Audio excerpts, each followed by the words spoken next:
राधारमण हरि गोविंद बोलो गोविंद बोलो हरि गोपाल बोलो राधारमण हरि गोविंद बोलो गोविंद बोलो हरि गोपाल बोलो राधारमण हरि गोविंद बोलो गोविंद बोलो हरि गोपाल बोलो राधारमण हरि गोविंद बोलो गोविंद बोलो हरि गोपाल बोलो राधारमण हरि गोविंद बोलो गोविंद बोलो हरि गोपाल बोलो राधारमण हरि गोविंद बोलो गोविंद बोलो हरि गोपाल बोलो राधारमण हरि गोविंद बोलो गोविंद बोलो हरि गोपाल बोलो राधारमण हरि गोविंद बोलो गोविंद बोलो हरि गोपाल बोलो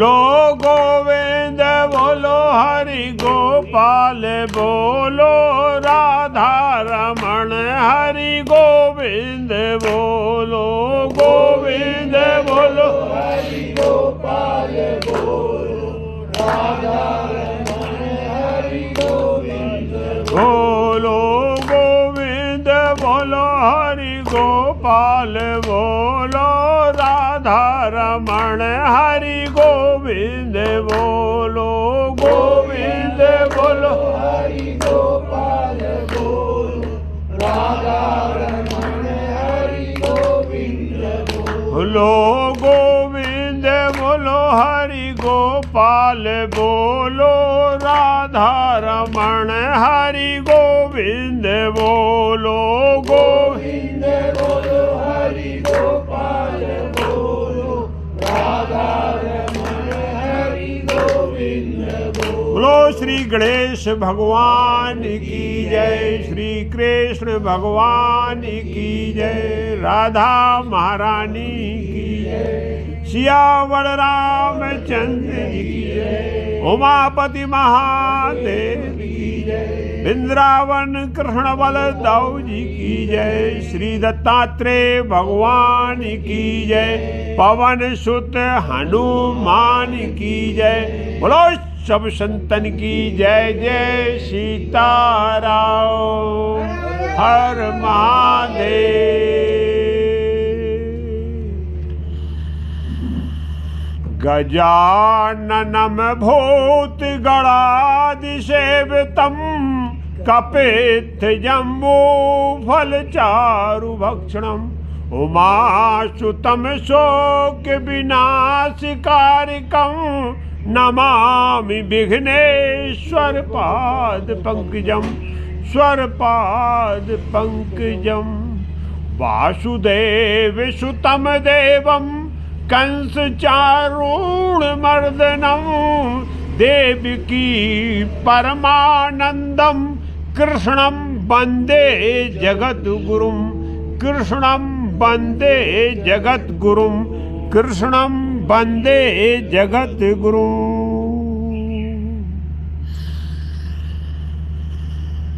तो कल हम सब भक्तों ने प्रभु श्री कृष्ण जी के अमृत वचन रूपी गीता ज्ञान का श्रवण कर रहे हैं। भगवान श्री कृष्ण और अर्जुन के बीच में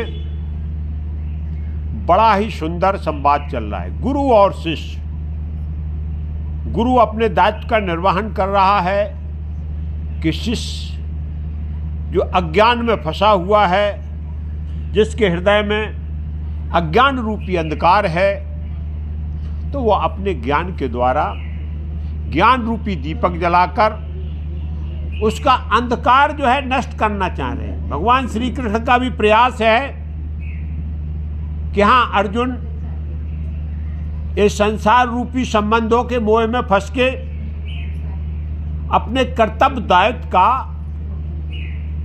निर्वहन करने से भटक रहे, लक्ष्य से विचलित हो रहे।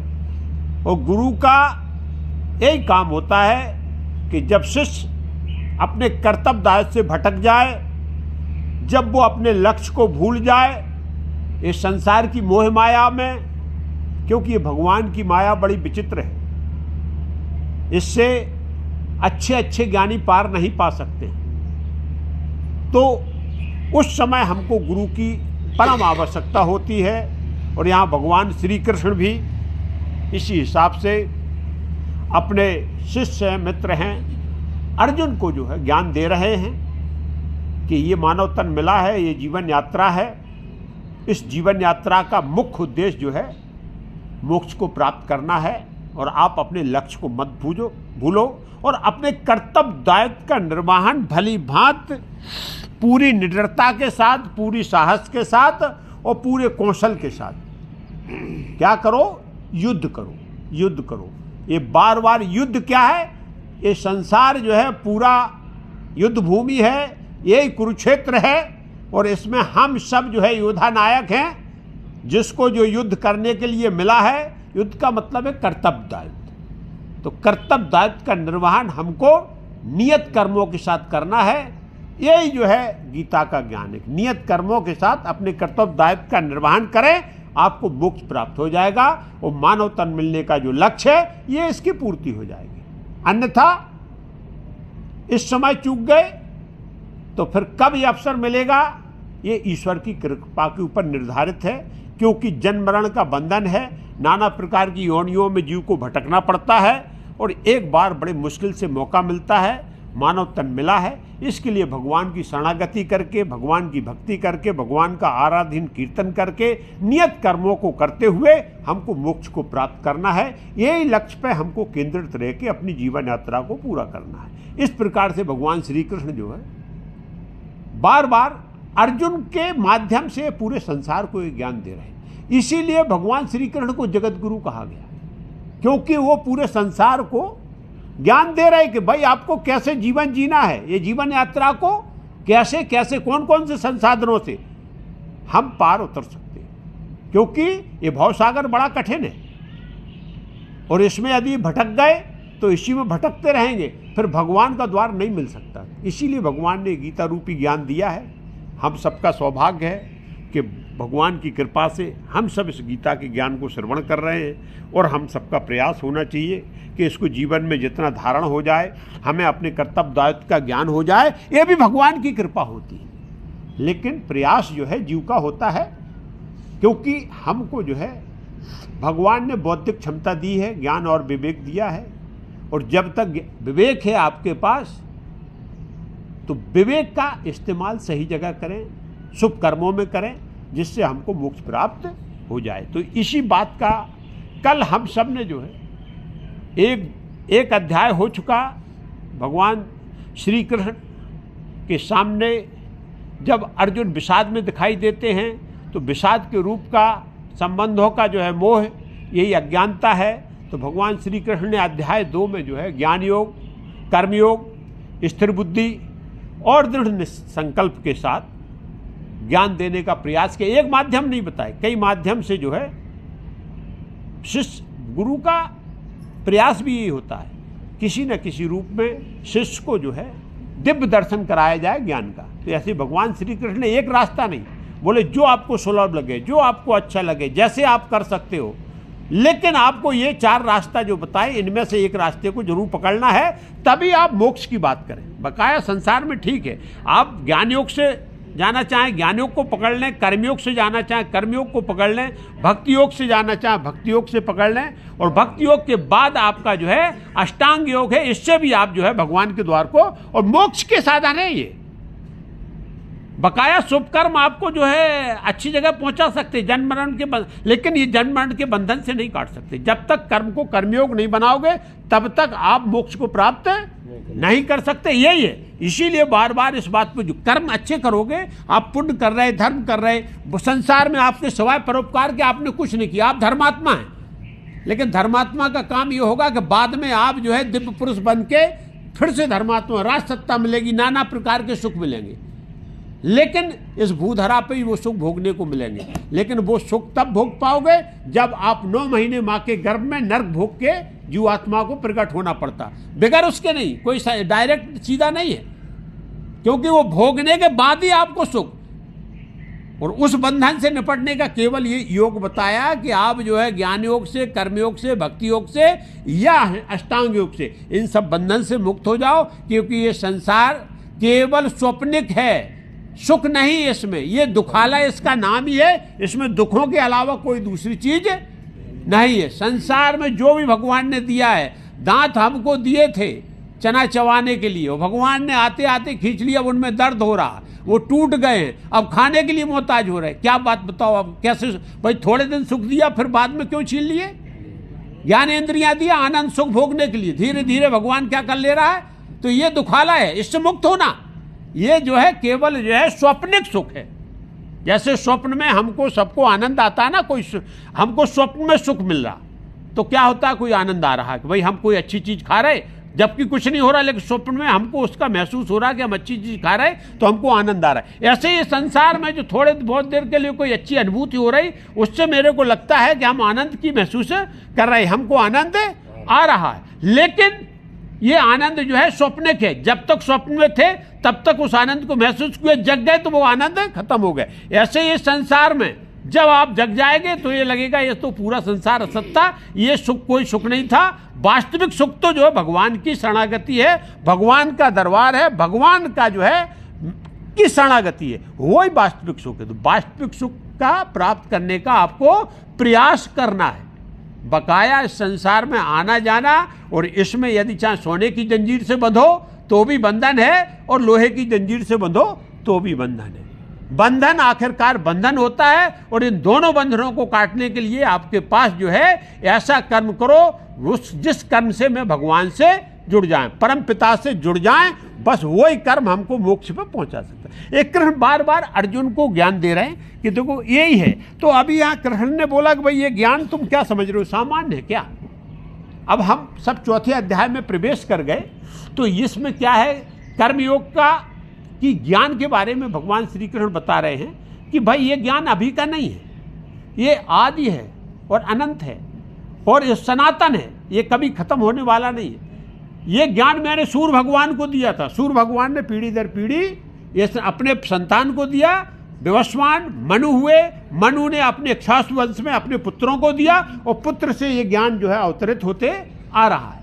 ये ज्ञान है, और ये पीढ़ी दर पीढ़ी हम और आप में भी वो ज्ञान चला आ रहा है, और उस ज्ञान को प्राप्त करना और जीवन में उतारना, यही हम और आप सबका लक्ष्य होना चाहिए। तो बोले ये ज्ञान अब भगवान श्री कृष्ण ने थोड़ा सा जब बता दिया कि मैंने सूर्य भगवान को दिया था, तो अर्जुन विस्मय में पड़ गए। प्रभु बोले आप तो अभी जो है द्वापर युग में मेरे साथ प्रकट हुए, सूर्य भगवान तो जिस समय सृष्टि प्रकट हुई थी उस समय तो उन्होंने बोला नहीं, ये काल चक्र, बस यही जीव में और परमात्मा में यही अंतर होता है।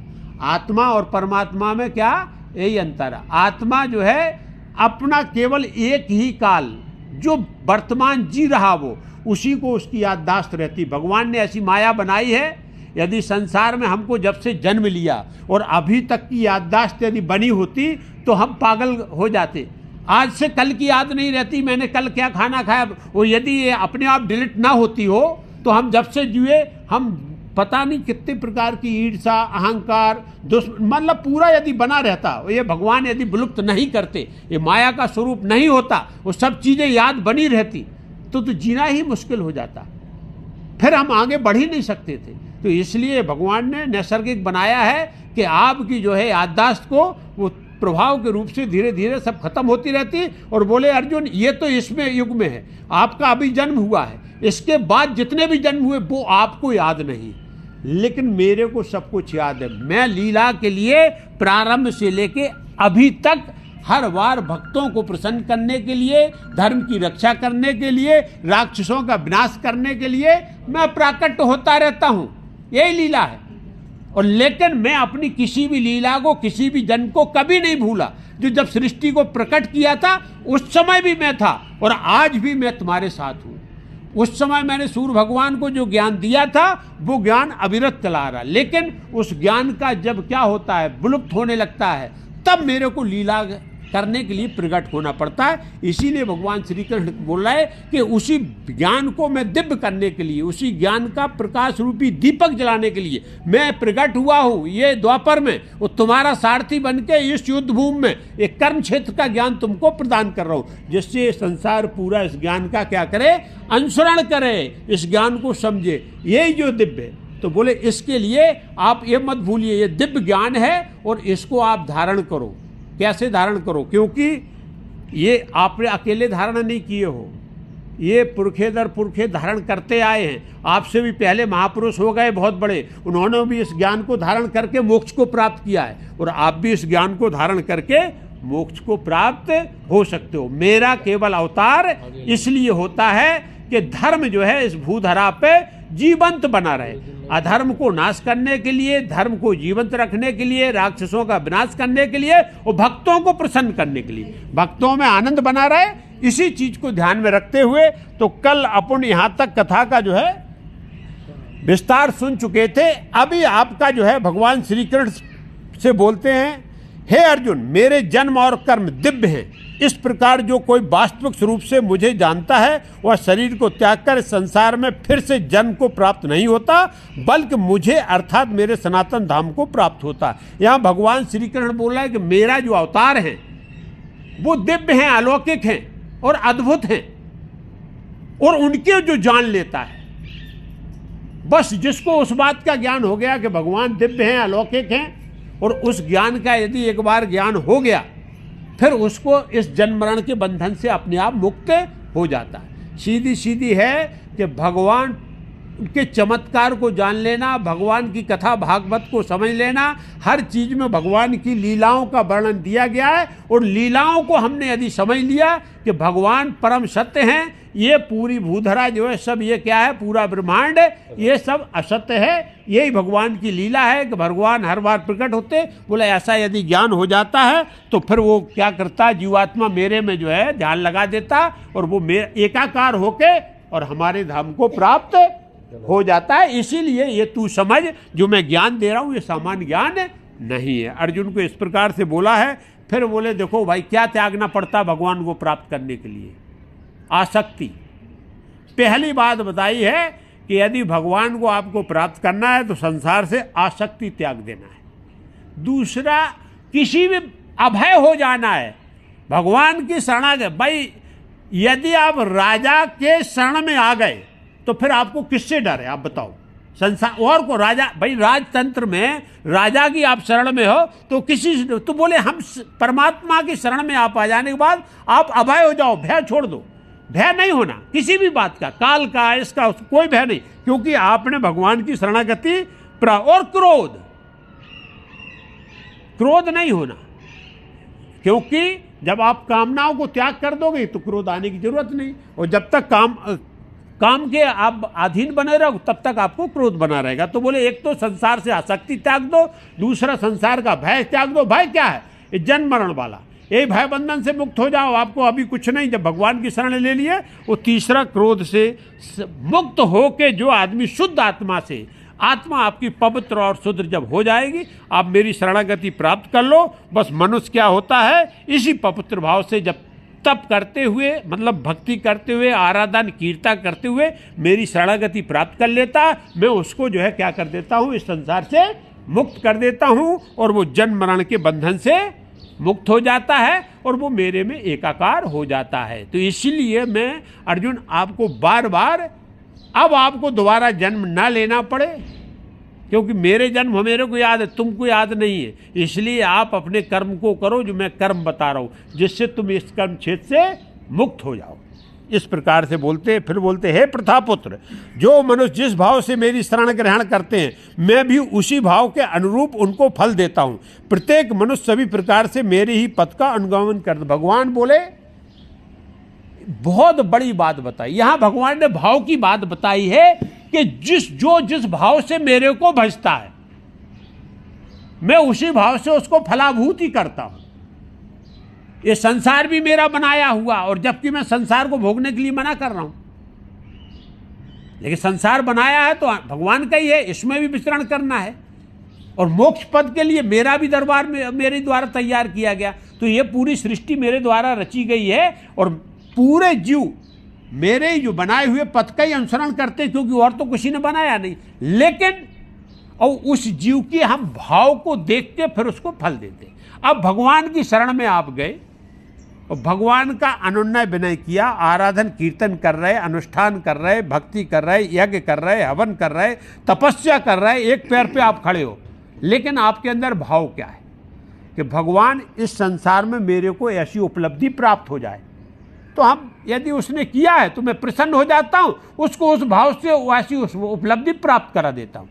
और यदि अधूरी रह जाता है तो हम पूर्व जन्म में भी उसको, दूसरा जब जन्म होगा तब उसको प्रकट करा देता हूं। लेकिन उसने भाव क्या रखा कि सांसारिक सुखों का भाव रखा, तो उसको हम सांसारिक सुख प्रदान कर देते हैं। तो भाव का मतलब ये आपने भगजा कि भाई ठीक है, भगवान हम ऐसा करेंगे तो हमको ये मिल जाए। ये सकाम भाव से आपने भगवान का क्या किया, आराधन कीर्तन किया। लेकिन बोले भगवान यदि आप आए तो फल बेकार नहीं जाता, मैं बराबर देता हूं। इस लोक में उसको सांसारिक भाव से यदि आया है तो संसार के उसको सुख प्रदान कर दूंगा। और जो आध्यात्मिक भाव से आया है, जो मेरे को प्राप्त करने के लिए आया है, जो मेरे को ही लेने के लिए आया है, तो फिर मैं उसी भाव से उसका हो जाता हूं। अब यही अंतर है, भाव में अंतर है। अरे जो भगवान से कुछ मांगने आया है तो भगवान बोलते ठीक है, जो मांगता, मैं तो सर्वशक्तिमान हूं, ये संसार मेरे द्वारा रची हुई है, जितने भी जो रत्न जड़ दे भूगर्भा है, इसमें जो सुख संपत्ति है सब कुछ मेरे द्वारा प्रकट की गई, मैं उसको उस हिसाब से प्रदान कर देता हूं। तो ये भाव उसका है। या फिर ये भाव को उसने शरणागति करके अपने को हमें समर्पित कर दिया। हमारा भाव क्या था कि हम भगवान को समर्पित कर, तो भगवान बोले हम उसको समर्पित हो जाते। जो जिस भाव से भजता है भगवान बोलते मैं भी उसको उसी भाव से स्वीकार करता हूं, उसी भाव से फल देता। तो भगवान से न मांगो, भगवान को मांग लो। तुकाराम ने भी कहा भाव तैसा देव तुकाराम। हाँ, वो सब ये सब इसी का सार है। तो यहाँ क्या बोला है भगवान ने, से जब मांगना है तो भगवान से ना मांगो, भगवान को मांग लो। भगवान से कुछ मत मांगो, भगवान को मांग लो। बोले प्रभु आप ही आ जाओ मेरे हृदय में बस। अरे संसार को बनाने वाला यदि बैठ गया तो आप एक बात बताओ, संसार में कोई चीज की कमी रह सकती क्या? यही ज्ञान है। अब आपने किसको मांग लिया? भगवान। और बोले भगवान खुद बोल रहे कि जो जिस भाव से हमें मांगता तो मैं उसका हो जाता हूं, और जो संसार को मांगता उसको संसार दे देता हूं। यहां युधिष्ठिर अपना जो है क्या दुर्योधन और अर्जुन गए, उन्होंने सेना संसार मांगी, भगवान ने उनको सेना संसार दे दिया। और अर्जुन ने जो है भगवान को मांग लिया तो मैं उनके साथ हो गया, सारथी बन के काम कर रहा हूं, है ना। अब ये आपका भाव है कि कैसे आप भगवान को समझते हो। तो यही खेल है भगवान का। यही ज्ञानी समझदार होते वो ऐसे ही काम करते। बोले संसार में अर्जुन इसलिए तू समझदार बन, और क्योंकि अब हमारा तो यही भाव है कि जो भगवान से जैसे जाता है भगवान वैसे ही प्रसन्न हो जाते हैं। तो भाव का ही खेल है। तो इस प्रकार संसार में मनुष्य फल की इच्छा से, सकाम भाव से, फल की इच्छा का मतलब है सकाम भाव से यज्ञ करते हैं, और फल की प्राप्ति के लिए वह देवताओं की पूजा करते हैं।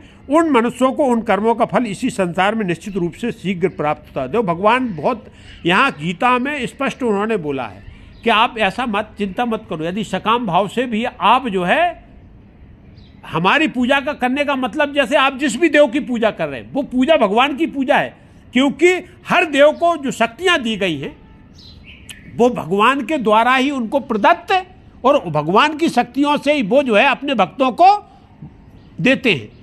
तो इस प्रकार से जो भी देव की जो शक्ति है, और आप जो यज्ञ भाव से समर्पित होके यदि जो है किसी भी देव की पूजा करता है तो उसको जो इसी संसार में, इसी भौतिक जगत में वैसी फलाभूति, लेकिन सकाम भाव से जो आया, जिस भाव से वो कर रहा है उस भाव से उसको क्या होगा, वो देव शक्ति के द्वारा प्राप्त होगा। लेकिन अवश्य प्राप्त होगा इसी भूधरा पे, इसी संसार में, प्राप्त होगा, अभी नहीं होगा तो दूसरे जन्म, लेकिन वो निष्फल नहीं जाएगा। अर्थात भगवान की भक्ति कभी निष्फल नहीं जाती, चाहे आप सकाम भाव से करो या निष्काम भाव से करो। यहाँ तो बोला कि भाव को भाव अनख आलसहु, नाम जपत मंगल 10 दिशों। भगवान का कैसे भी किसी भी रूप में आप भगवान का चिंतन करो, मन लगे या ना लगे तो भी चलेगा, भगवान को कोई, लेकिन उसका जो है आपके चारों दिशाओं में मंगल, शरीर को लगाना है, मन को मत छोड़ो। लेकिन आपको पूजन अर्चन यानी भगवान का ध्यान करना है, कर्म करते हुए तो आपको पक्का जो है आपके चारों तरफ मंगल, चहुदिशों मतलब 10 दिश का मतलब वो तो चारों तरफ, 10 दिशा का मतलब चारों तरफ आपका ऊपर नीचे ये 4 दिशाएं, ये सब जो है आपको क्या होगा, मंगल दिखाई देने लगेगा। तो इस चीज को भगवान यहाँ बोल रहे हैं कि बोले इसके लिए आप अर्जुन ये चिंता मत करो, जो कर्म करता है उसको अवश्य फल मिलता है। चाहे सकाम भाव से करेगा तो उसकी मैं इच्छा पूरी कर दूंगा, निष्काम भाव से करेगा तो अपने शरण में बुला लूंगा, लेकिन वो जो है व्यर्थ नहीं जाता। तो यह भगवान की भक्ति का एक बात बताया गया कि जीवन में हम एक नाम भी जप रहे हैं, भगवान का एक नाम भी हमने आनंद से प्रेम से लिया है, तो वो भी निष्फल नहीं जाएगा। इसके लिए भगवान की भक्ति कभी निष्फल नहीं जाती है। इसके बाद बोले हैं प्रकृति के 3 गुण, सतोगुण, रजोगुण, तमोगुण, इनका क्या के आधार पर कर्म को 4 विभागों में मैंने बांटा। प्रकृति में गुण हैं, हर जीव उन्हीं गुणों के आधार पर कर्म करता है, लेकिन फिर भी मैंने क्या किया, कर्म के आधार पर 4 विभाग किए, ब्राह्मण, क्षत्रिय, वैश्य और शूद्र। यहां गीता में बोल रहा है कि कर्म के आधार पर मैंने 4 वर्ण बनाए हैं, जात के आधार पे नहीं बताए, जन्म के आधार पे, ये कर्म के आधार पे व्यावसायिक रूप से ब्राह्मण, क्षत्रिय, वैश्य और शूद्र मेरे द्वारा रचा गया है। इस प्रकार मानव समाज की कभी ना बदलने वाली व्यवस्था का कर्ता होने पर भी तू मुझे अकर्ता समझ। लेकिन बोले पूरी व्यवस्था बनाते हुए भी मैं अकर्ता हूं, मैं कुछ नहीं करता हूं। किस प्रकार से, जैसे कीचड़ में कमल खिलता है, आपने कमल के पेड़ को देखा हो तो पत्ते पे एक बूंद भी कीचड़ नहीं रहे, एकदम चकाचक साफ रहता है। ऐसे बोले पूरी संसार की रचना करने के बाद में भी मैं इस कर्म बंधन में नहीं फंसता हूं, क्योंकि मैं निष्पाप मतलब परमार्थ के लिए कर्म कर रहा हूं। मैंने इस सृष्टि की रचना भी की, वो परमार्थ के लिए किया है।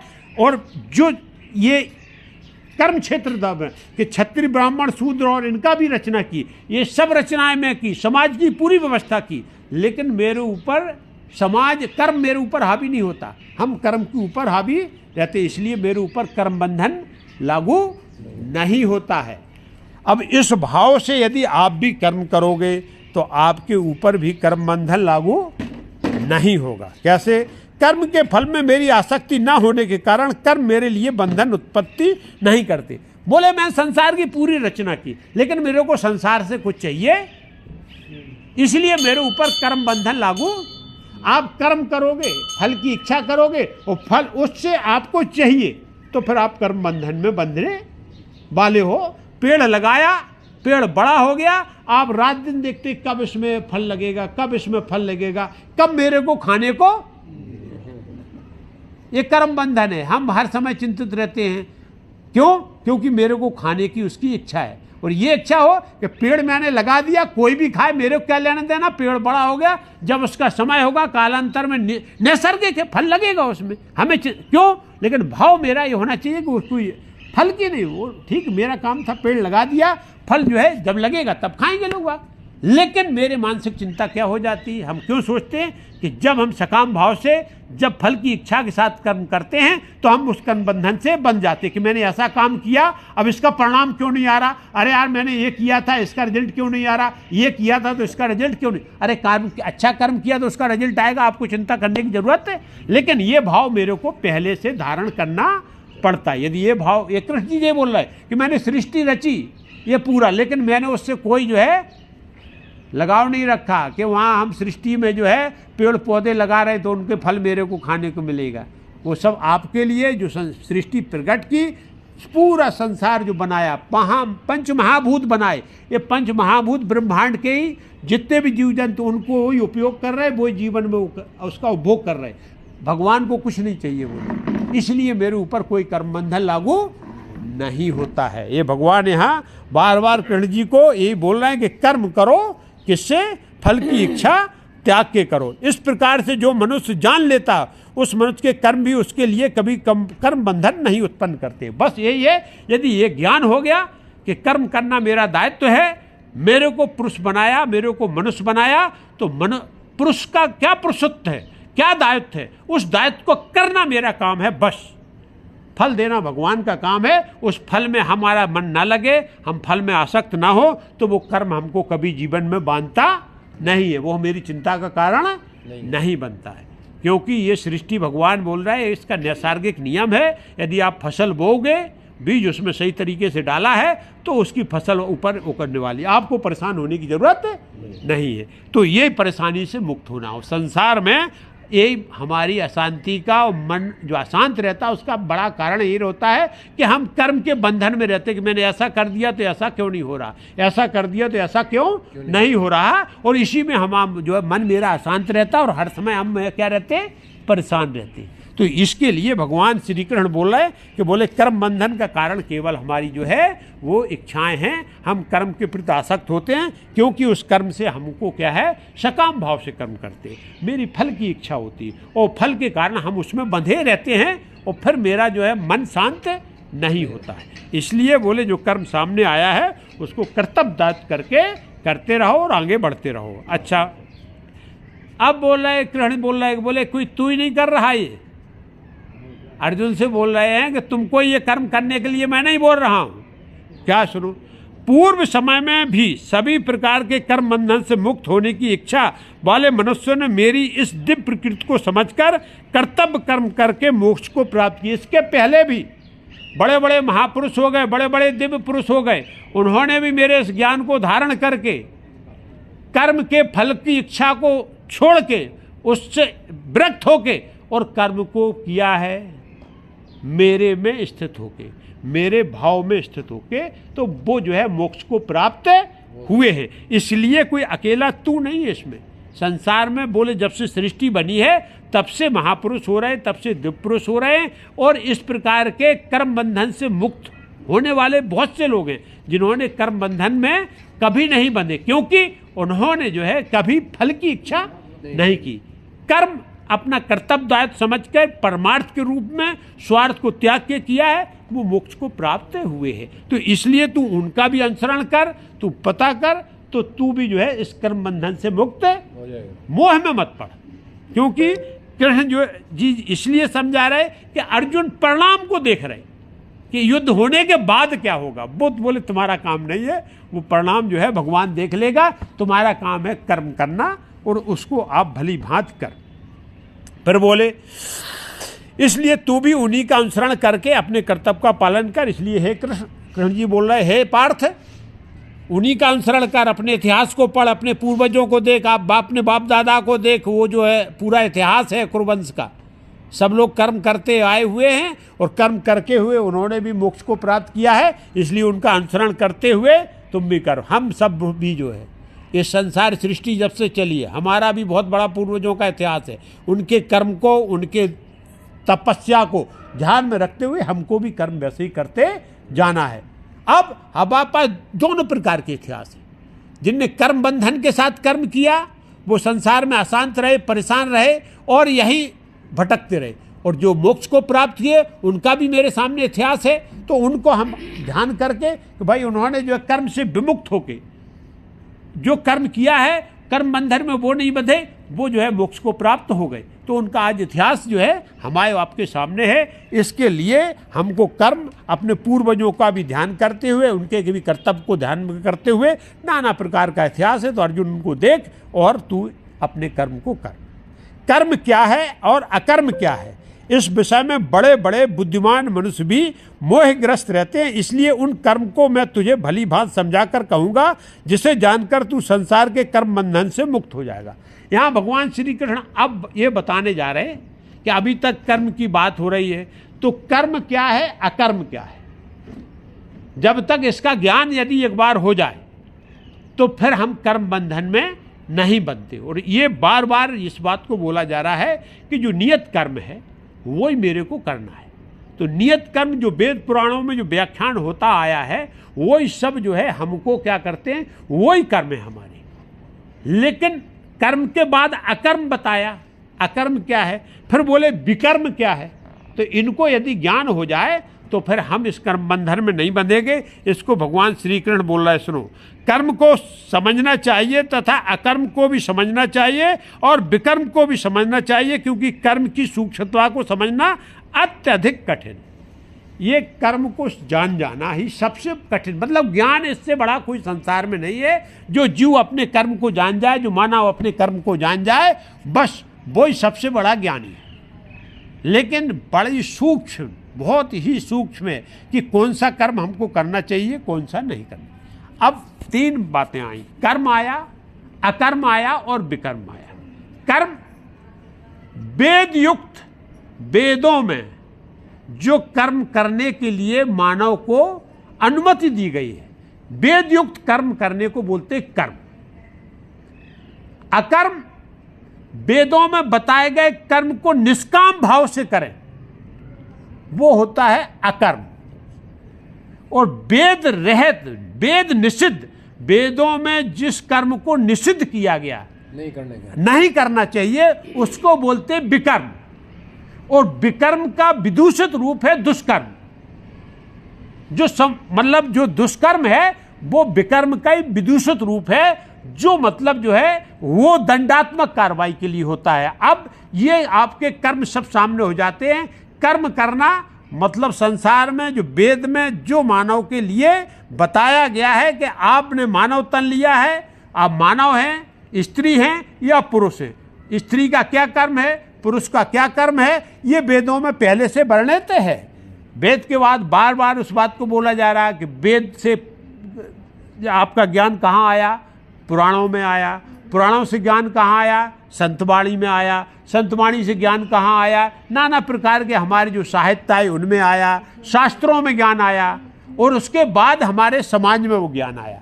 तो वो ज्ञान हमको क्या, हाँ हाँ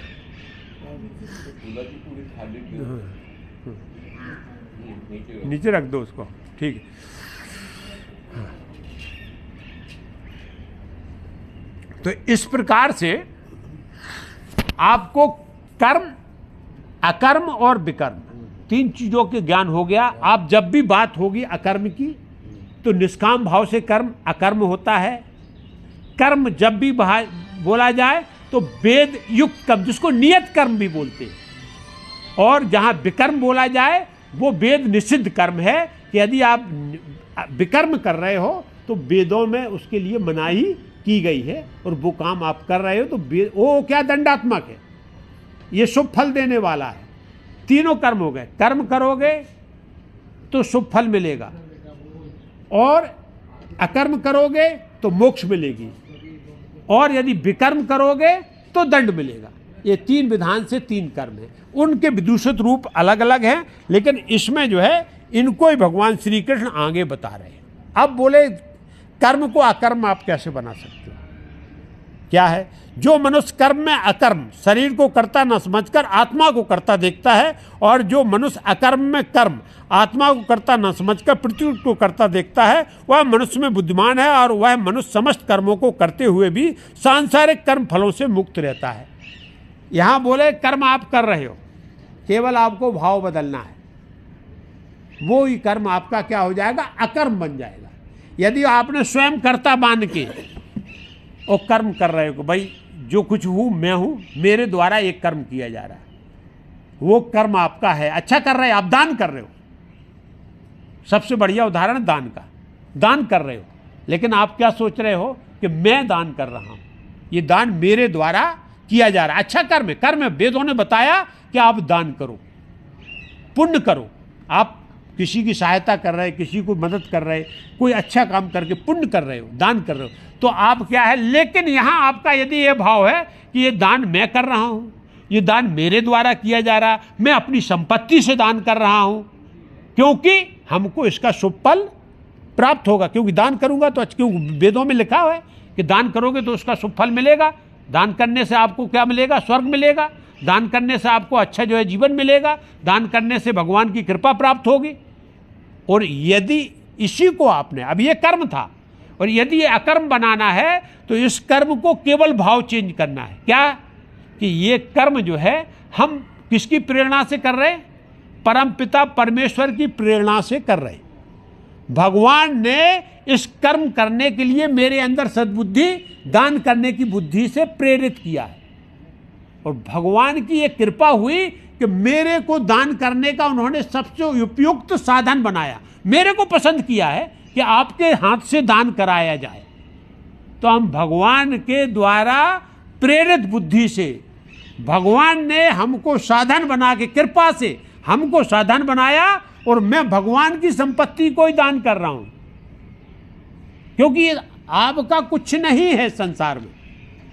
इस बात को, जब आपका शरीर नहीं है, जिस शरीर से आप दान कर रहे हो वो ही नहीं आपका, तो आप क्यों परेशान हो? तो भगवान की प्रेरणा से, भगवान की बुद्धि से, भगवान ने मेरे को ऐसी बुद्धि दी कि हम दान के लिए प्रेरित हुए। भगवान ने मेरे ऊपर कृपा की, इसलिए मैं दान का क्या कारण बना। और भगवान की संपत्ति मेरे पास है, क्योंकि आपकी नहीं है। भगवान ने नहीं होती तो कहाँ से करते आप? यदि भगवान की नहीं कृपा होती तो दान देने की आपको शक्ति नहीं होती, तो हम खुद भीख मांग रहे होते। तो भगवान की कृपा हुई ना, तब आपको दान देने लायक बनाया। और वो दान हम जो है भगवान के स्वेग आदमी को भगवान के ही उसको दे रहे हैं। बस ये हो जाए, ये क्या हो गया? अकर्म हो गया। अकर्म मतलब निष्काम भाव से कर्म कर दिया, और इसका फल अब आप संसार के बंधन में नहीं हो, क्योंकि आपका संसार से, क्योंकि आप कोई चीज अपनी मान ही नहीं रहे हो।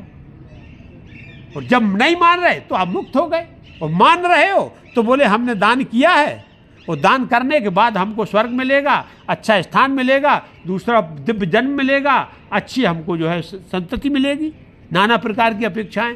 तो यही कर्म को यदि जो है आपको अकर्म बनाना है, तो इस हिसाब से हमको सोचना पड़ेगा कि भगवान की सत्ता है और केवल मैं एक साधन हूँ। भगवान मेरे से अच्छा कर्म करा रहे हैं, ये भगवान की प्रेरणा से घटित हो रहा है। दान देने की बात बोलते हैं कि यदि हमने दाहिने हाथ से दान दिया है तो बाएं हाथ को मालूम क्यों बोलते ऐसा? अच्छा कर्म कर दरिया में डाल, बोलते ना कि नेक कर्म कर वो दरिया में डाल। नेक कर्म करके गाने की जरूरत नहीं है। और यहाँ हम एक पंखा लगा देते, उसके चारों पंखुड़ियों पे नाम लिखवा देते कि बीएन सिंह के द्वारा ये दान किया गया। एक ईंट लगाते, उस पर भी नाम लिख देते बीएन सिंह, बीएन सिंह। अरे भाई, ये दान कोई जो है ध्वजा पताका फहराने के लिए नहीं कर रहे। यदि कर रहे तो इस संसार में पर तुम्हारी ध्वजा पताका फहराती रहेगी, और आपको बार बार वो ध्वजा पताका को देखने के लिए यहाँ आना पड़ेगा। यही कर्म बंधन है, इसको ही समझना है। इसलिए दान का सीधा सीधा मतलब है कि दान हमने कर, उसके बाद जो है नेक कर दरिया में डाल, मतलब आपने जो कर दिया उसके बाद उसको भूल जाओ। दान दे दिया, फिर उसको दिखाने की, गाने की उसकी जरूरत नहीं। और यदि ऐसा कर रहे हो तो अच्छा काम है, आप बंधन में रहोगे, और आना जाना फिर ये जो है मुसाफिर खाने में हम और आपका बना रहेगा, आते जाते रहेंगे। और इस काल चक्र के बंधन में यहाँ गीता है मोक्ष का साधन। ये जो है कर्म फल जो बता रही है, इसके लिए कर्म को यदि आपको अकर्म बनाना है तो कर्म करके और बस भूल जाओ कि भाई हमने अच्छा कर्म किया है, हमको कुछ नहीं चाहिए, बस भगवान की कृपा चाहिए, जिसने हमको कर्म करने की प्रेरणा दी, अच्छा कर्म करने की प्रेरणा दी। इस चीज़ को बड़ा गहराई से दिया गया है, बड़ी ऊंची ऊंची बातें हैं। और इसी प्रकार से यदि जो है अपने को कर्ता मत समझो, इस सृष्टि के द्वारा सब घटित हो रहा है, ये बुद्धिमानी आपकी। पहले भी बता चुके, सतोगुण रजोगुण तमोगुण की प्रवृत्ति है, आप कुछ करते नहीं हो, आपके अंदर सब स्वाभाविक है। अब आपके अंदर लेकिन ये बात है कि आप क्या करना चाहते हो, वैसी वृत्ति आपको तैयार जरूर करनी हो, क्योंकि वो भगवान ने बुद्धि और विवेक आपको दिया हुआ, उससे आप नहीं बच सकते हो। तो उसको तो आपको जो है सुधारना पड़ेगा, और यदि सुधर गई तो आपको मोक्ष प्राप्ति से कोई रोक नहीं सकता है। इसको बड़ा जो है बहुत बड़ी बड़ी बातें हैं। जिस मनुष्य के निश्चय किए हुए सभी कार्य बिना फल की इच्छा के पूरी लगन से संपन्न होते हैं तथा जिसके सभी कर्म ज्ञान रूपी अग्नि में भस्म हो गए हैं, बुद्धिमान लोग उस महापुरुष को पूर्ण ज्ञानी समझ। वही बोला, यहाँ ये बोल रहे हैं कि भाई निष्काम भाव से, बगैर फल की इच्छा से जो भी आपने कर्म किए हैं, और वो सब कर्म क्या होते हैं, ज्ञान रूपी अग्नि में स्वाहा हो जाते।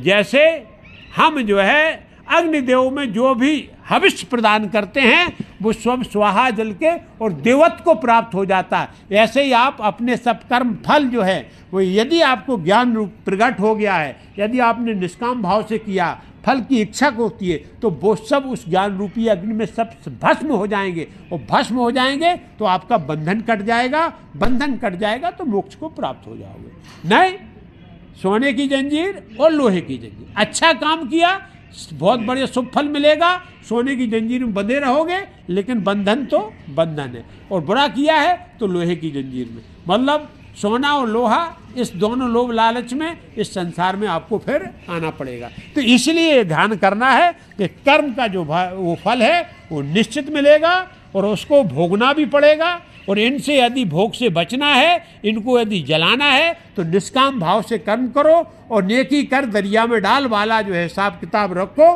कि हमने अच्छा कर दिया, भगवान की प्रेरणा से कर दिया, फिर आपको कर्म बंधन नहीं सताएगा और आप क्या हो जाएंगे।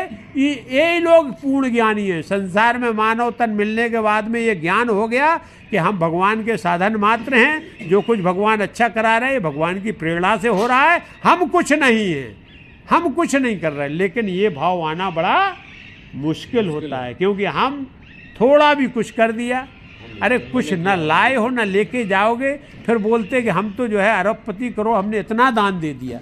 अरे तुम्हारे क्या था, बाप का था कि बाप का था, परमात्मा का सब है। अरे भाई वहीं से आए वहीं चला जाएगा।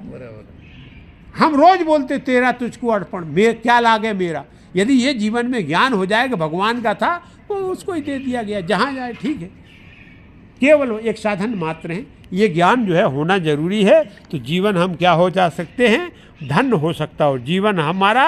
ये ज्ञान है, और ये ज्ञान प्रकट हो जाए तो बस अहंकार अहम कब तब मिटता है, जब हम भगवान की शरणागति प्राप्त कर लेते हैं। नहीं जब तक बना है कि हम बहुत बड़े धनवान हैं, आदमी क्या बोलता है, हमसे बड़ा कोई शक्तिशाली नहीं, हमसे बड़ा कोई वैभवशाली नहीं, हमसे बड़ा कोई दानार्थी नहीं है। भगवान ने जो है तुरंत 1 मिनट में, क्योंकि भगवान का काम यही है कि जहाँ अहंकार हुआ तहाँ उसको रावण ने समझा कि हमसे बड़ा कोई योद्धा, बोले तुरंत प्रकट हो गए। महाराजा बलि ने सोचा हमसे बड़ा कोई दानी नहीं है, भगवान ने आगे तुरंत प्रकट हो गए।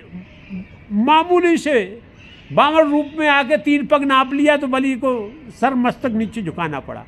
तो 2 मिनट लगता है। इसलिए हमको ये जो है स्वप्निल है, ये स्वप्न में देखा हुआ अहंकार है।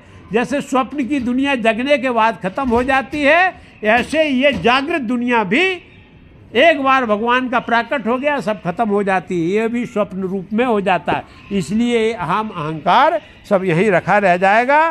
केवल समर्पण भाव से भगवान की सृष्टि का आनंद उठाओ। भगवान ने ये सब उपलब्ध कराया, भगवान की कृपा से हमको सब प्राप्त हुआ है, और भगवान की कृपा से ही हम चाहे दान कर रहे, पुण्य कर रहे, जो भी कर रहे, अच्छे काम कर रहे, ये सब भगवान की कृपा से घटित हो रहे। बहुत इतना सूक्ष्म ज्ञान है गीता का कि इसको यदि थोड़ा उतरता है, ऐसा नहीं है तो उतरता, भाव बदलना है, कुछ नहीं कर बोझ रहे, लेकिन कर्म में भाव बदलना है। तो इस प्रकार से वही आदमी क्या है, पूर्ण ज्ञानी। इसके बाद जो मनुष्य अपने सभी कर्म फलों की आसक्ति का त्याग करके सदैव संतुष्ट तथा स्वतंत्र रहकर कार्यों में पूर्ण व्यस्त होते हुए भी वह मनुष्य निश्चित रूप से कुछ भी नहीं करता। और जो ऐसा हो गया उसके अंदर भाव कर्तापन का आते ही नहीं। जिसने ये सोच लिया उसको कर्म की कोई आसक्ति नहीं है, जो निष्काम भाव से जो फल की इच्छा बगैर काम करता है, फिर उसके लिए कर्म बंधन होता, उसके अंदर कर्तापन की आवश्यकता मतलब भाव ही नहीं आता। कैसे, जैसे दान दिया मैंने तो क्योंकि हम भगवान ने प्रेरणा दी, भगवान को सिद्ध दिया, तो मैं काहे का करता, मेरा कुछ था ही नहीं। अब क्या हो गया, उदाहरण दिया कि कैंची कपड़ा काट रही, कैंची कपड़ा काटती क्या? वास्तव में दिखता कि कैंची कपड़ा काट रही है, लेकिन कैंची कपड़ा काटती क्या? कैंची को आप लगा दो उसमें, काट के बताए वो, जब तक हाथ आपका नहीं चलता तब तक कैंची कपड़ा काटेगी क्या? तो कैंची करता हुई कि आपका हाथ करता हुआ? हाथ करता है ना। ऐसे ही भगवान की यदि प्रेरणा नहीं हो और भगवान यदि अच्छे काम में नहीं लगाए तो आप क्या दान कर पाते क्या? यदि भगवान ने आपको नहीं पैसा दिया होता तो क्या आप दान कर पाते क्या? अरे भगवान की सृष्टि में जो चीज उपलब्ध है उसी को आप दान कर रहे हो, तो आप कर्ता भाव खत्म हो जाता, फिर वो क्या मतलब उसके अंदर कर्तापन नहीं रहता। यही कर्म बंधन है। और फिर हम कर्म को ही भूल जा, बोले मैंने कुछ नहीं किया। और बहुत से लोग ऐसे बोलते भाई सब भगवान की कृपा से हो रही, मैंने कुछ नहीं किया। ये सब ईश्वर का चमत्कार, ये घटित होता रहता, ऐसे ही होता रहता। कर्ता भाव खत्म हो जाता है यदि वो निशासक्त भाव से कर्म को करता है, फलों की इच्छा नहीं करता है और बस अपने कर्म को भगवान की प्रेरणा के हिसाब से केवल माध्यम मात्र के करता है। भगवान ने मेरा चयन किया अच्छे कर्म कराने के लिए, इसके लिए जो है ये करना है। भगवान कभी बुरे कर्म का न चयन करता, न भगवान की सत्ता में बुरे कर्म करने का कोई आदेश है। जैसे कानून लिखा जाता है तो कानून में सब अच्छे कर्म करने का विधान लिखा जाता, और बुरे कर्म करने का क्या लिखा जाता, लेकिन दंड विधान लिखा जाता है। उसका क्या होता है? दंड विधान। तो दंड विधान में जाना है। अब आप भगवान ने बोल दिया कि भगवान की सत्ता से मैं बुरा कर्म कर रहा हूं, तो फिर वो दंड विधान में जाएगा। फिर आपकी मुक्ति की बात मत करो, फिर फल की बात मत करो, फिर स्वर्ग की बात मत करो, फिर वैकुंठ की बात मत करो, फिर नर्क की बात करना, वो दंड विधान में। यदि आप भगवान की प्रेरणा मानते हो और बुरे कर्म करते हो तो आपको दंड विधान में जाना पड़ेगा। उसकी सजा लिखा, उसका सब लिखा, उसको जीवन में भोगना पड़ेगा। और आके बाद फिर बार बार जो है आपको किसी न किसी नई योनि में जन्म लेना पड़ेगा। इसलिए भगवान श्री कृष्ण यहाँ जो है एक एक ग्रंथि को खोल रहे अर्जुन की, भाई देख क्या करना है। जिस मनुष्य ने इसी सभी प्रकार के कर्म फलों की आसक्ति और सभी प्रकार की संपत्ति के स्वामित्व का त्याग कर दिया। देखो दो ही बात बोली, स्वामित्व का त्याग जीवन में होता नहीं है। यहाँ भगवान श्री कृष्ण बोला है, एक तो आसक्ति, संसार में आसक्ति क्या है? ये मेरा है, ये मेरा है, ये सगे संबंधी, ये सब मेरा, यही आसक्ति है। और एक स्वामित्व भाव कि मैं इसका मालिक हूं, ये संपत्ति मैंने बनाई, ये मेरा उसका मालिक हूं। ये दो भाव, यदि ये दो भाव जब त्याग हो जाते हैं, क्योंकि संबंध भी भगवान के द्वारा प्रकट किए गए, उनमें हमें आसक्त होने की जरूरत नहीं है। और स्वामित्व भी है, वो किसकी? भगवान की संपत्ति है। स्वामित्व भाव उसका क्या? भगवान का है। और भगवान के हम जो है क्या है? नौकर हैं। जब हम ये भाव से काम करेंगे कि जो संपत्ति दी है भगवान ने दी है, मैं उसकी क्या कर रहा हूं? देख रेख, तो स्वामित्व भाव आपको नहीं आएगा। इन दोनों भाव को यदि आदमी इस प्रकार से धारण कर लेता है, शुद्ध मन तथा स्थिर बुद्धि वाला, केवल शरीर निर्वाहन के लिए कर्म करता हुआ कभी पाप रूपी फलों को प्राप्त, फिर उसको कोई पाप लगता नहीं। वो केवल अपना शारीरिक जो कर्तव्य दायित्व है, क्योंकि भगवान ने जो मेरे को शरीर दिया और जो कर्म बताया, जो नियत कर्म है, वो कर्तव्य दायित्व को करता, लेकिन उसका भाव किसका होता है? मालिक का नहीं होता, स्वामी का नहीं होता। और इसमें कोई आसक्ति। आप बैंक मैनेजर रहे, बैंक में कितना भी पैसा आ गया तो आप घर जाते थे नाचते हुए जाते थे? अरे बैंक में पैसा जमा हुआ तो आपका घर में गए तो क्या नाचते हुए जाते थे क्या? जैसे करोड़ रुपए आ गया आप नाचते हुए नहीं जाते थे? क्यों? खुशी रहती है उन्हें बैंक में आपके में आ गए, लेकिन आपको अपने आप में कोई परिवर्तन नहीं होता। कहीं डंका भी नहीं पीटते कि हमारी बैंक में जो है पैसा, वो तो रूटीन है ना। क्यों? वो बैंक का कोई मालिक। अच्छा आपने कुछ दे दिया, बैंक से खाली कर दिया, तो भी दुख नहीं होता कि भाई रूटीन है ना, कर्तव्य दायित्व है। अब कैशियर देने और लेने में निष्काम भाव से रहता है। अरे जिसका पैसा चाहिए, पैसा वो दे रहा, वो ही ले रहा है। निष्काम भाव से वो देता भी है तब भी उसको कोई तकलीफ नहीं होती, और लेता है तब भी कोई तकलीफ, ना तो दुख होता और ना सुख होता। भाई देने में दुख भी नहीं हो रहा और लेने में क्यों नहीं हो रहा? कि हम दूसरी की सत्ता में जो है एक काम कर रहे हैं। ऐसे ही जो है भगवान की सत्ता है, और इस सत्ता को यदि समझ लिया कि भाई जो कुछ घटित हो रहा है ये भगवान की सत्ता में हो रहा है, वो मालिक है, न मैं देने वाला हूँ न लेने वाला हूँ। उसने मेरे को नौकर बना के रखा, जिसने दे दिया उसका ले लिया, जिसका देना था उसका दे दिया, ये मेरा कर्तव्य दायित्व थे। इसको समझ के ऐसा करेंगे तो फिर क्या हो जाएगा, बस यही खेल है। तो फिर जो है आप उसका बंधन में नहीं बंधोगे और फिर उसका पाप पुण्य के भी आप भागी, पाप पुण्य, क्योंकि जो घटित होगा यदि आपने इस भाव से कर्म किया, बाद में भले कुछ भी हो जाए, उस बैंक को लॉस हो जाए तो भी आपके ऊपर नहीं आने वाला, क्योंकि आपने कर्म सही किया है। या बैंक को फायदा हो जाए तो भी आपके ऊपर, क्यों? क्योंकि आपने जो कर्म था वो किया। अब वो तो बैंक को जाने और उसका चलाने वाला जाने। ऐसे ही भगवान की सृष्टि में आप अपने निष्काम भाव से कर्म कर रहे, आपका जो कर्म था, नियत कर्म था, उसको पूरी ईमानदारी से आदर के साथ किया, ठीक है, संपन्न हो गया। अब भगवान जाने कि जो होगा वो हो जाएगा, ना पाप से। तो ऐसा आदमी जो इस भाव से काम करता है, ना उसको पाप लगता है, ना उसको पुण्य की तो वो ही नहीं है, तो पाप से भी मुक्त रहता वो। लेकिन हाँ, उदाहरण बहुत सुंदर सुंदर उदाहरण है। हाँ। ये सब उदाहरण जो है ये हमारे महापुरुषों ने जो है संसार भोगने के बाद अनुभव किया है, उसके बाद जो है ये दिए हुए, इसमें नहीं लिखे हैं, लेकिन ये जो उदाहरण जो है हमारे महापुरुष जब बोलते हैं तो इस प्रकार की अच्छी अच्छी बातों से, क्योंकि हमको बात समझ में आ जाए, संकलन हो जाए, बात बैठ जाए एक बार दिमाग में कि वास्तव में भाव क्या होता है, उसके हिसाब से ये बोला गया है। इसके बाद जो मनुष्य स्वतः प्राप्त होने वाले लाभ से संतुष्ट रहता है, जो सभी द्वंद्वों से मुक्त और किसी से ईर्ष्या नहीं करता, जो सफलता और असफलता में स्थिर रहता है, यद्यपि सभी प्रकार के कर्म करता हुआ कभी बंधता नहीं है। भगवान एक बात और बोल रहे हैं, बोलते भगवान के लिए बोला गया कि कभी कभी भगवान जो है छप्पड़ फाड़ के देता है, और ऐसा लाभ यदि हो भी जाए तो आपको परेशान होने की जरूरत है। हाँ, बोले भगवान जो है ऐसे लाभ को क्या है वो मिल गया तो अनायास भी मिल गया तो वो संतुष्ट हो जाता। भाई भगवान की कृपा से प्रकट हुआ, मैंने तो कोई प्रयास नहीं किया था, मैं तो किसी के घर चोरी करने नहीं गया था ना, लेकिन उसके बाद में भी ऐसा घटित हो गया कि अकस्मात मेरे को लाभ हो गया, तो वो लाभ में संतुष्ट हो। लेकिन वो उसके लिए उसने प्रयास नहीं किया, ये भगवान की कृपा मान के उसको स्वीकार कर ले, संतुष्ट हो जाना। इसमें कोई ये नहीं है कि भाई किसी के यहाँ से आए, भगवान ने प्रकट, और अनायास ऐसे लाभ घटित होते रहते हैं कि आप न चाहते हुए भी कहीं ना कहीं से आपको इस प्रकार की धन संपदा, यश आराम, आपको पदोन्नति भी, आप नहीं चाहते, आप योग्य नहीं हो, तब भी आपको पदोन्नति, आपने प्रयास नहीं किया तो भी आपको पदोन्नति।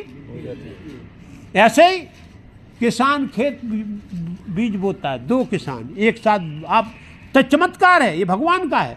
दो खेत हैं, एक साथ बीज बोया गया, भाई सूरज की गर्मी एक साथ मिल रही, बरसात एक साथ हो रही, खेत एक जैसा है, एक में 10 गुना हो रहा है, एक में 5 गुना ही हो रहा। एक में 5 गुना बीज बोया तो उससे 5 गुना प्रकट होगा, और बगल वाले के यहाँ 10 गुना प्रकट हो रहा। एक ही खेत, एक खेत के बाजू बाजू है, तो किसान को जो है वो, उसको फिर भगवान की कृपा है, भगवान ने आशीर्वाद दिया कि उसके में 10 गुना प्रकट हो रहा, वो भगवान उस पर प्रसन्न, उसको 10 गुना दे दिया, इसको 5 गुना दे दिया, तो ठीक, दोनों को संतुष्ट रहना, क्योंकि ये ईश्वरीय कृपा है। ये हमारा जो प्रयास था वो तो मैंने किया, लेकिन उसके बाद फलाभूति बढ़ रही है, तो ये भगवान की कृपा मान के संतुष्ट हो जाना, मन में भी संतोषी रख लेना, ये भगवान ने दिया इसलिए हम प्रकट हो गया। तो इसके लिए ये संतोषी धारण करने के लिए बोले ऐसा अनायास कोई यदि लाभ भगवान की कृपा से हो जाता है तो हमको विचलित नहीं होना, संतुष्ट होकर उसको जो धारण कर लेना है, और इस प्रकार द्वंद्व वगैरह परेशान नहीं होना, फिर मतलब द्वंद्वों से मुक्त होकर, और इसमें किसी की, एक और बोला, द्वेष करने की जरूरत नहीं। यदि किसी के साथ चमत्कार हो गया, अब क्या हो गया, बहुत बड़े किसान का ही उदाहरण है, यदि जिसके यहाँ 5 गुना हुआ और वो सामने वाले का, बाजू वाले के यहाँ 10 गुना हुआ, अब ये 5 गुना वाला द्वेष करे कि अरे यार इसके यहाँ 10 गुना हो गया, मेरे यहाँ 5 गुना क्यों हुआ, भगवान ने बड़ा अन्याय किया। अरे भाई उसका कर्म फल था, भगवान उस पर प्रसन्न हुए तो 10 गुना उसको दिया, लेकिन तुमको द्वेष नहीं करना। यदि आप द्वेष कर रहे हैं तो आप पाप के भागी हो, आप जो है फिर विकर्म कर रहे हैं, आपका वो कर्म नहीं, क्योंकि भगवान उससे प्रसन्न थे, तो इसलिए ईर्षा द्वेष को त्याग के यदि भगवान की ऐसी फलाभूत होती है सृष्टि के द्वारा, तो उसको संतोष के साथ स्वीकार कर लो। वही भगवान की सत्ता है, जहाँ जैसा है वहाँ वैसा मिल जाए, लेकिन मन को क्या रखना है, संतुष्ट रखना है। और संतोष ही सदा सुखी, संतोष ही सब में मतलब सुखी को प्रदान करने वाला है। और ये सब असफलता असफलता ये भी जो है हम और आपको हाथ में नहीं है। आप सफल होंगे या असफल होंगे ये भी भगवान की सत्ता पे जो है निर्धारित है। कभी भी कितना भी आप प्रयास करो, यदि कुछ हमारे प्रारब्ध ऐसा, कुछ कर्मफल ऐसे हैं कि आप भले कितना भी प्रयास कर लो, क्योंकि पहले ही बोला गया कि फल भगवान के हाथ में है, सफलता देना भगवान के हाथ में है, असफलता देना भगवान के हाथ में है। तो जैसा आपका प्रारब्ध होगा, जैसा कर्मफल होगा, उसके हिसाब से सफलता असफलता मिलेगी, लेकिन आपको स्थिर रहना है। असफलता को देख के जो घबरा नहीं जाना और सफलता को देख के नाचना नहीं है।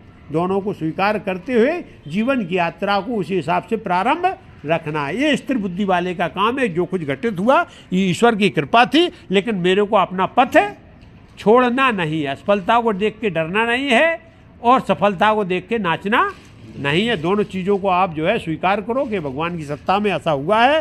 वो सभी प्रकार के कर्म करता हुआ कभी बनता नहीं, लेकिन ऐसा आदमी क्या रहता है जो मतलब संभाव रहता, वो फिर उस कर्म बंधन में नहीं बनता, क्योंकि भगवान की सत्ता को स्वीकार करके अपने नियत कर्म को कर रहा है। तो बस भगवान के द्वारा जो कर्म बताएगा उनको किया, अब फल भगवान के हाथ में था, उनने जो दिया उसको हमने संतोषी के साथ स्वीकार कर लिया है। बार बार इस चीज़ को जो है भगवान अर्जुन को बता रहे हैं। प्रकृति के गुणों से मुक्त हुआ तथा ब्रह्म ज्ञान में पूर्ण रूप से स्थित और अच्छी प्रकार से कर्म का आचरण करने वाले मनुष्य के सभी कर्म ज्ञान रूपी ब्रह्म में पूर्ण रूप से विलीन हो जाते हैं। यहाँ ब्रह्म ज्ञानी की बात आई। अब जो ब्रह्म तत्व को जानता है, जिसने ब्रह्म को जान लिया है, उसकी बात आई है। तो यह ब्रह्म ज्ञानी बात जो प्रकृति के गुणों से मुक्त हुआ तथा ब्रह्म ज्ञान में पूर्ण रूप से स्थित और अच्छी प्रकार से कर्म का आचरण कर। अब यहाँ दो चीजें हैं, एक तो भगवान की सत्ता को उसका ज्ञान हो गया, दूसरा अपने कर्मों का ज्ञान हो गया। भगवान की सत्ता है और हमको अपने नियत कर्मों का ज्ञान है। बस ब्रह्म ज्ञानी के ये दो लक्षण होते हैं कि भगवान की सत्ता को हम समझ लें और अपने कर्मों को हम समझ लें कि भगवान की सत्ता है और भगवान ने हमें कौन सा कर्म करने के लिए इस संसार में भेजा है। यदि हमको कर्म ज्ञान यदि प्राप्त है और कर्म का यदि अच्छी तरीके से हम जो है पालन कर रहे हैं और भगवान की सत्ता को स्वीकार कर रहे हैं, तो वो पूर्ण रूप से मान लेता, फिर वो ब्रह्म में लीन हो गया। यही सबसे बड़ी बात है। इसी को जीवन में ध्यान करना है और इन्हीं को ध्यान करते हुए ये जीवन यात्रा को प्रारंभ रखना है। तो इस चीज़ को ध्यान में रखते हुए अपनी जीवन यात्रा भगवान के हाथ सुपुर्द कर देना चाहिए। अपनी जीवन यात्रा का भगवान को, जैसे भगवान श्री कृष्ण के सारथी, कृष्ण जो है अर्जुन के सारथी बने हैं, ऐसे यदि आप अपनी बागडोर यदि भगवान के हाथ में दोगे तो फिर आप जो है क्या हो जाएंगे कि भगवान फिर आपके सारथी बन के और आपके रथ को खुद हाँकेंगे और ले जाके अपने ही धाम में पहुंचा देंगे। यही सबसे सुलभ और सरल उपाय है। तो इसीलिए जीवन में इस बात को ध्यान रखते हुए और अपने कर्तव्य दायित्व को भली भांति निर्वहन करते हुए और भगवान का आराधन कीर्तन और चिंतन करते हुए उस शुभ कर्मों के साथ जीवन यात्रा रखें। वो कर्म का बंधन से हम कभी जीवन में नहीं बंधेंगे यदि हम निष्काम भाव से कर्म कर रहे। तो यहाँ बार बार श्री कृष्ण जी ने जो है अर्जुन को यही ज्ञान दिया है कि आप कर्म का जो है करना आपका कर्तव्य दायित्व है और फल देना भगवान के हाथ में है। तो इसी चिंतन के साथ आज कथा को यहाँ विराम किया जाए। कल जो है इसके आगे बढ़ेगी, तो उसके बाद अपन जो है अभी तो हो गया पूरा नहीं, चौथा अभी पूरा नहीं हुआ है। अभी तो जो है चौथे में आधे में आए, फिर उसके बाद चलेगा। जय श्री राम। बोलो श्री कृष्ण भगवान की जय, राधा महारानी की जय, बोलो सब संतन की जय। जय सीताराम। बोलो कहाँ अभी आरती में रहना है ना आप लोगों को, प्रसाद दे के आएंगे ना। हाँ ठीक है। तो हाँ हाँ वो बोले हमें टाइम लग जाता, तो हमने कि आप प्रसाद भेज दो, बकाया तो सब लोग आ जाएंगे।